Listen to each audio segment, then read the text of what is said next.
Evening student, मैं Neeraj sir. Student, जैसा कि क्लास 10th में मैंने प्रीवियस वाले लेक्चर में आपको बताया था रिफ्रैक्शन क्या होता है और what is the cause of refraction. तो refraction is the phenomena of light when light passes one medium to another. तो रिफ्रैक्शन एक ऐसा फिनोमेना है कि जब लाइट एक मीडियम से दूसरे मीडियम में चला जाता है। और रिफ्रैक्शन का सबसे बड़ा कारण क्या है, सबसे बड़ा काज क्या है? Change of speed of light. तो स्पीड ऑफ लाइट का चेंज होना ये रिफ्रैक्शन का सबसे बड़ा कारण है। तो स्टूडेंट, मैं आपको बता दूं कि आज हम बात करेंगे refractive index.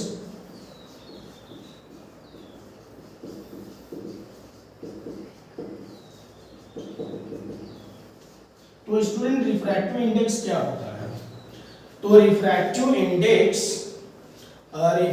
index is defined as the ratio of speed of light in air or vacuum to the speed of light in medium. Okay, all of you getting clear? तो रिफ्रैक्टिव इंडेक्स एक ratio है, ठीक है ना। Refractive index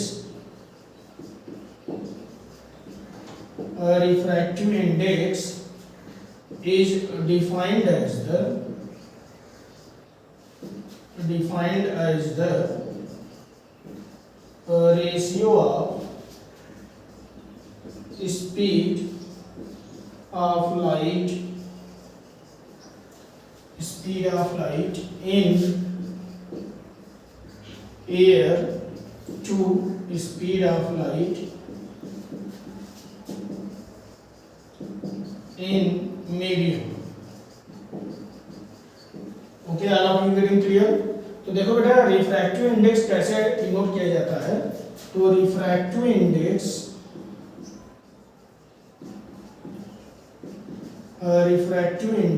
is denoted by mu. किससे denote किया जाता है? म्यू से। वैसे हम आपको बता दें एन से भी डिनोट किया जाता है, स्मॉल एन। तो स्मॉल एन या म्यू से हम रिफ्रैक्टिव इंडेक्स को डिनोट करते हैं, ठीक है। Therefore, refractive index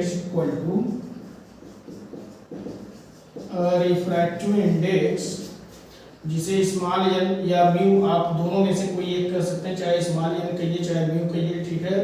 आप दोनों में से कोई एक कर सकते हैं, जो कि बहुत इंपॉर्टेंट है, ठीक है। और क्या हो जाएगा? Speed of light in air, या आप वैक्यूम भी कह सकते हो, ठीक है स्टूडेंट। आप इसे क्या कह सकते हो? वैक्यूम भी कह सकते हो। तो speed of light in air और vacuum to the speed of light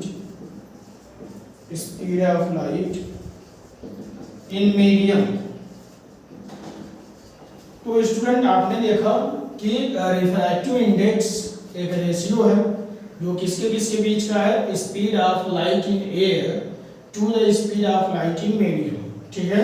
तो अगर यहाँ पर लेट कर लिया जाए, क्या लेट कर लिया जाए कि स्पीड ऑफ लाइट